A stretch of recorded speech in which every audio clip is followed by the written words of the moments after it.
Good morning बच्चों, मैं BL Agarwal आज आप लोगों को इस लेक्चर में कंपनी अकाउंट का एक प्रॉब्लम सॉल्व करके समझाने का कोशिश करूंगा।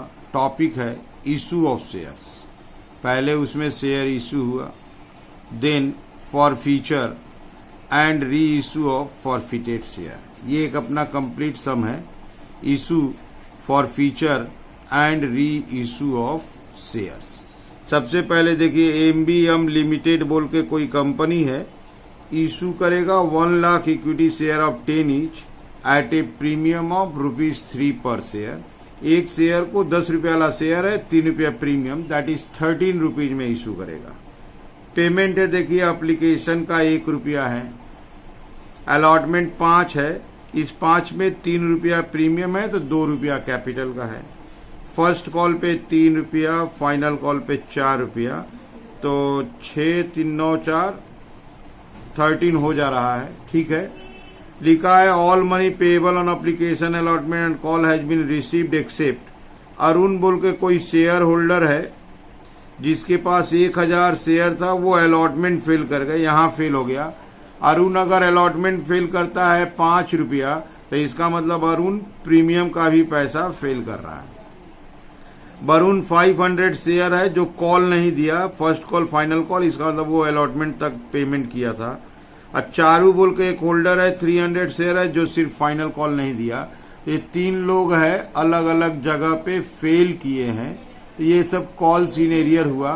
बोला है इनका शेयर को फॉरफिट कर लेना है, अब फॉरफिट करने के बाद री इशू कर देना एट ए डिस्काउंट ऑफ 10। बोला है जर्नल एंट्रीज कीजिए, पास नेसेसरी जर्नल एंट्रीज। हमको necessary journal entry total entry करना है, इशू करना है, इशू के बाद फॉरफीचर, फॉरफीचर के बाद देन री इशू। तो पहले चलिए इसका इशू का एंट्री करते हैं। अर्लियर लेक्चर में हम लोग फॉरफीचर तक किए थे, इस बार उसको आगे बढ़ा देते हैं, reissue and transfer to capital reserve. चलिए पहले इशू का एंट्री देखते हैं। ठीक है, ये रख दिया आपके सामने problem. In the books of MBM limited journal date particular debit credit, date तो है नहीं, बिना डेट वाला प्रॉब्लम है। सबसे पहला नंबर बात, हम लोग शेयर इशू करेंगे। 1 लाख शेयर इशू करना है, एप्लीकेशन का 1 रुपया है, तो पहला एंट्री ले आते हैं, bank account debit, bank account debit to share application account. 1 lakh share है, 1 रुपया से इंटू होगा एप्लीकेशन प्राइस, अमाउंट हो जाएगा 1 लाख। नरेशन होगा being application money, being application money received. जितना शेयर इशू कर रहे थे उतना ही एप्लीकेशन आया, this is called fully subscribed. अब हम लोग ये शेयर लोगों को देंगे, दैट इज ट्रांसफर करेंगे कैपिटल में। Share application account debit, share application debit to equity share capital account, पूरा 1 लाख रुपया। बीइंग एप्लीकेशन मनी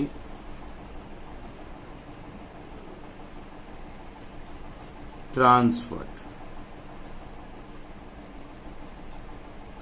एप्लीकेशन का पैसा ट्रांसफर हो गया, एप्लीकेशन का काम कंप्लीट हुआ। अब हम लोग अलॉटमेंट का काम करेंगे। पहले अलॉटमेंट ड्यू होगा प्रीमियम के साथ। Share allotment account debit,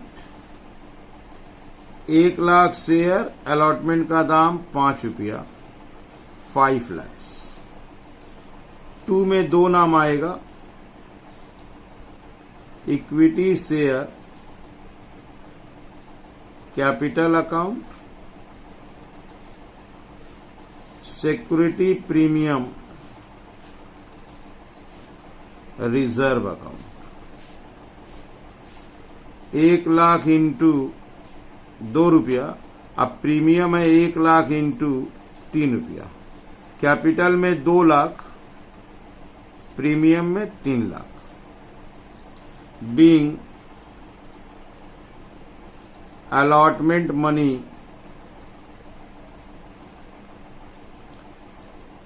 due including premium.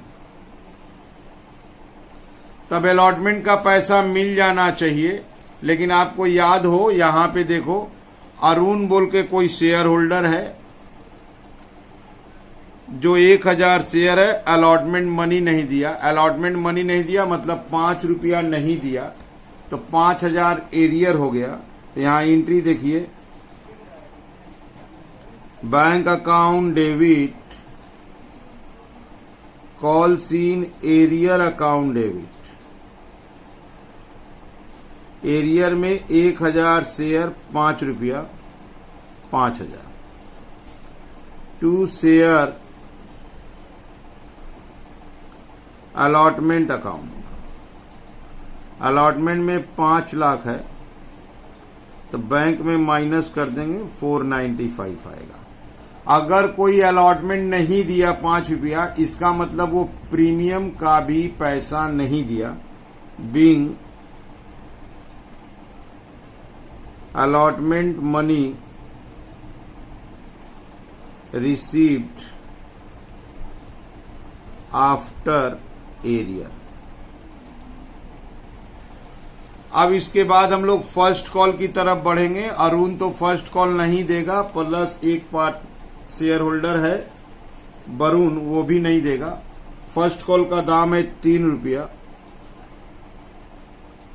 Share first call account debit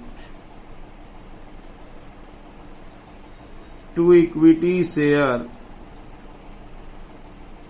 capital account 1 lakh share 3 रुपया करके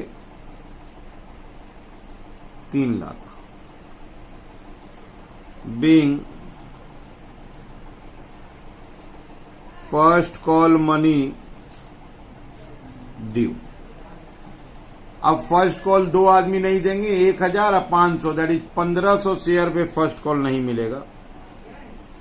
bank account debit calls in arrear account debit. यहां देखिए एरियर में 1000 शेयर और दूसरे का 500 शेयर 3 रुपया करके 4500। 2 share first call account, first call का 3 लाख लिखे थे, एरियर 4500 माइनस कर देंगे। Being first call money received after arrear. अब इसके बाद मेरा काम है फाइनल कॉल। फाइनल कॉल का दाम 4 रुपया है। 1 लाख शेयर के ऊपर फाइनल कॉल ड्यू करेंगे। Share final call account debit to equity share capital account. 1 lakh into 4 रुपया, that is 4 lakh. Being final call money due. यहां एक बार नजर डालिए फाइनल कॉल में। अब देखिए एक नया शेयर होल्डर है चारू, ये भी फिल करेगा, इसके पास 300 शेयर है, तो इसका मतलब फाइनल कॉल में 1800 शेयर 1800 शेयर फेल हो जाएगा, एरियर में चला जाएगा। एंट्री देते हैं, bank account debit calls in arrear account debit to share final call account. Final call में 4 लाख, एरियर में 1800 हो गया था, ₹4 करके 7,200, 392,800 being final call money received after area। तो ऐसे करके अगर आप देखो तो जैसे जैसे इंस्टॉलमेंट बढ़ रहा है, फेलियर लोग भी बढ़ रहे हैं। पहले अलॉटमेंट में 1000 शेयर था तो एरियर हुआ 5000, फर्स्ट कॉल जाके 1500 शेयर हो गया तो एरियर हो गया 4500, अब फाइनल कॉल जाके 1800 शेयर हो गया तो एरियर हो गया 7200। अगर तीनों एरियर को ऐड किया जाए 5000 और 4500 9500 और 7200 दैट इज 16700 एरियर हो गया है और टोटल 1800 शेयर्स हुआ है। अब कंपनी डिसीजन लिया है, यहां देख लीजिए जो टॉपिक हम लोग पढ़ना चाहते थे, ये तो एंट्री इशू ऑफ शेयर का हो गया। यहां देखिए डिसीजन लिया है फॉरफिट करके री इशू करना है, री इशू 10% डिस्काउंट पे है। तो यहां पे हम लोगों को फॉर फ्यूचर करना है, फॉर फ्यूचर के बाद री इशू और री इशू के बाद कैपिटल रिजर्व बोल के एक टॉपिक आएगा।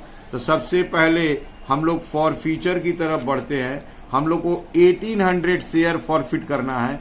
फॉर फ्यूचर का मतलब बताए थे cancellation of ownership, ownership cancel हो जाएगा, that is equity share capital account debit.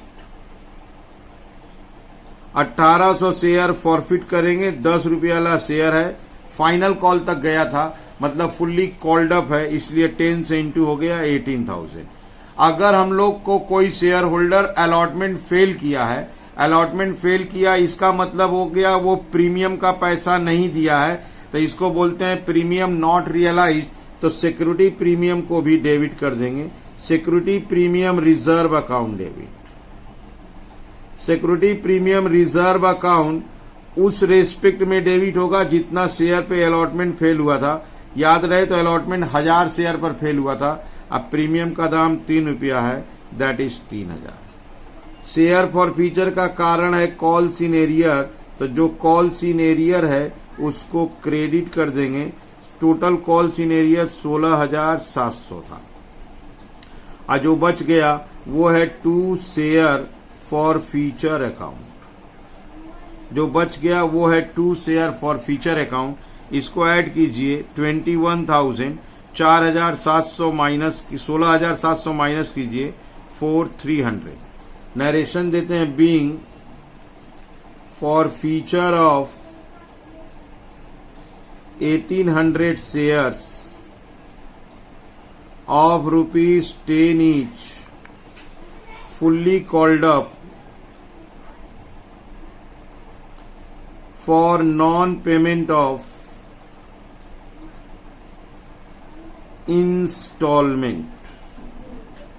Instalment का पैसा नहीं दिया है इसलिए उसका शेयर फॉरफिट हो गया।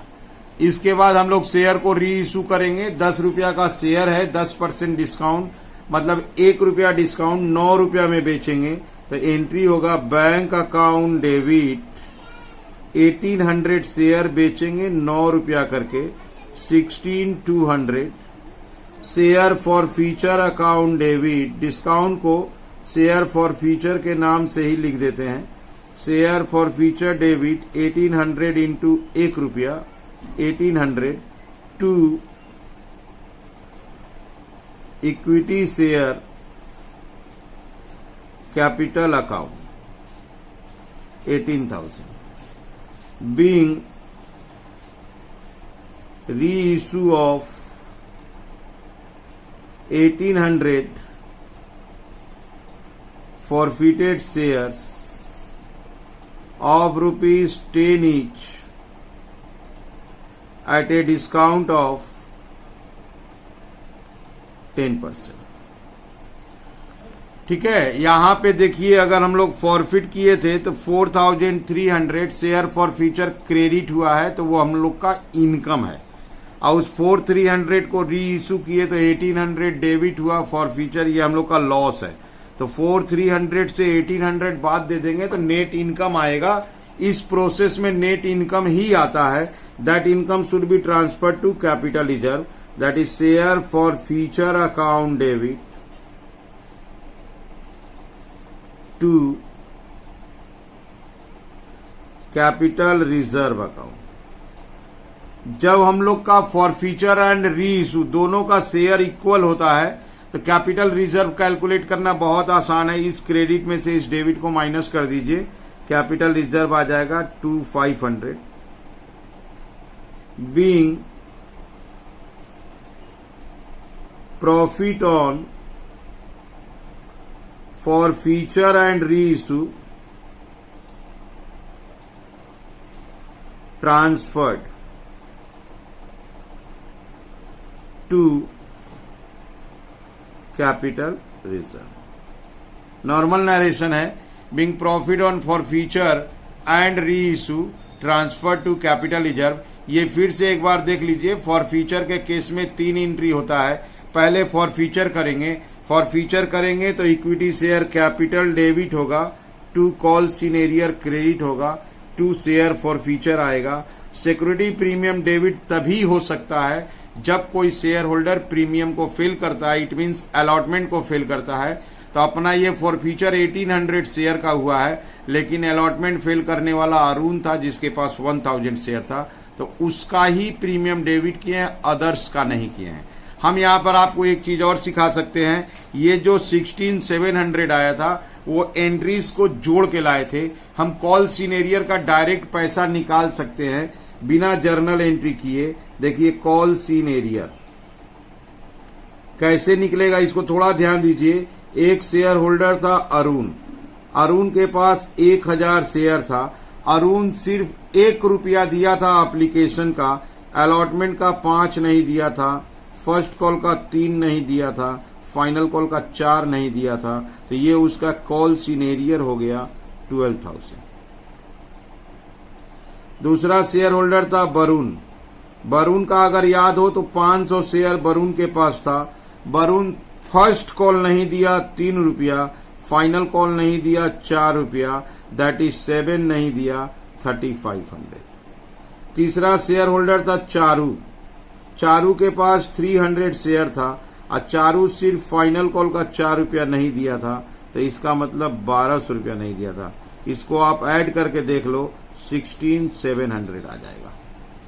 वो जो 16700 call senior with the help of entries लाए थे उसका वो डायरेक्ट कैलकुलेशन है। अच्छा, ये 4300 जो है इसको बोलते हैं अमाउंट रिसीव्ड। ये शेयर होल्डर लोग ये पैसा नहीं दिए, तो बाद बाकी जो पैसा दिए उसको बोलते हैं शेयर फॉरफीचर। थोड़ा शेयर फॉरफीचर समझिए। अरुण जो था 1000 शेयर रखता था, ओनली एप्लीकेशन का 1 रुपया दिया था क्योंकि वो अलॉटमेंट से फेल था। बरुण जो था, बरुण के पास 500 शेयर था, वो एप्लीकेशन का 1 रुपया दिया था और साथ में अलॉटमेंट का 5 रुपया दिया था, लेकिन उस 5 रुपया में 3 रुपया एप्लीकेशन, जो अलग से 3 रुपया सिक्योरिटी प्रीमियम, जो अलग इनकम है उसका फॉरफीचर इनकम से कोई मतलब नहीं है। प्रीमियम का पैसा अगर मिल गया है तो फॉरफीचर में वो नहीं आता है, इसलिए प्रीमियम छोड़ देंगे। तो 1 रुपया एप्लीकेशन का पकड़ेंगे, 2 रुपया अलॉटमेंट का पकड़ेंगे, तो इसका 1500 हो जाएगा। चारू जो था उसके पास 300 शेयर था, वो एप्लीकेशन का 1 दिया, अलॉटमेंट 2 रुपया, प्रीमियम छोड़ के, अब फर्स्ट कॉल का 3 रुपया, इसका मतलब वो 1800 दिया। अगर इसको हम ऐड करेंगे तो 4300 आ जाएगा। तो वो 4300 देखिए यहां था। तो जब हम लोग एंट्री करते हैं तो एंट्री का पैसा तो बैलेंस करके पुराने एंट्री से ऐड करके ले आते हैं, लेकिन अगर आप चाहो तो कॉल सीनियर डायरेक्ट कैलकुलेट करके लिख सकते हो, शेयर फॉरफीचर कैलकुलेट करके लिख सकते हो। इसमें आपको याद यही रखना है कि जब शेयर फॉरफिट होता है, अगर कोई प्रीमियम का पैसा नहीं देता है तो सिक्योरिटी प्रीमियम रिजर्व को डेबिट कर देते हैं। अगर कोई शेयर होल्डर प्रीमियम का पैसा दे देता है तो कैलकुलेशन में उस प्रीमियम को इग्नोर करते हैं। रीजन, शेयर फॉरफीचर भी एक इनकम का नाम है और सिक्योरिटी प्रीमियम भी एक इनकम का नाम है। जब उस पैसा को हम सिक्योरिटी प्रीमियम इनकम के रूप में ट्रीट कर चुके हैं तो उसको हमको इग्नोर करना होगा, नहीं तो उसका पैसा डबल कैलकुलेशन में आ जाएगा। तो ऐसे करके ये इशू ऑफ शेयर शुरू में जो हम एंट्रीज किए एप्लीकेशन से लेके फाइनल कॉल तक एंट्रीज गया, ये इशू ऑफ शेयर था कॉल सीनेरियर के साथ। ये कॉल सीनेरियर वाले लोग जब पैसा नहीं देते हैं तो अल्टीमेटली लास्ट में कंपनी उनका शेयर फॉरफिट करके री इशू कर देता है। तो इसमें जो पहला एंट्री है फॉरफीचर का है और दूसरा एंट्री जो है री इशू का है। लास्ट एंट्री जो प्रॉफिट ऑन फॉरफीचर एंड री इशू होगा उसका कैपिटल रिजर्व में ही ट्रांसफर होता है, ये कैपिटल इनकम है। और एक बात का ध्यान रख सकते हैं, यहाँ प्रॉफिट हुआ था 4,300, यहाँ लॉस हुआ था 1,800। This loss can not exceed that profit. इस प्रॉफिट से ये लॉस कभी ज्यादा हो ही नहीं सकता, इक्वल हो सकता है। अगर इक्वल हो जाता है तो ये लास्ट वाला एंट्री ये नहीं आ पाएगा, लेकिन प्राय देखिएगा आप कुछ ना कुछ प्रॉफिट बच गया, that profit must be transfer to capital reserve account. उम्मीद करते हैं ये लेक्चर आपको समझ में आया होगा। ऐसे करके प्रॉब्लम को सोल्व कीजिएगा, पॉज करके धीरे धीरे सोल्व कीजिए, आपको 100% समझ में आएगा। ठीक है, ओके, थैंक यू।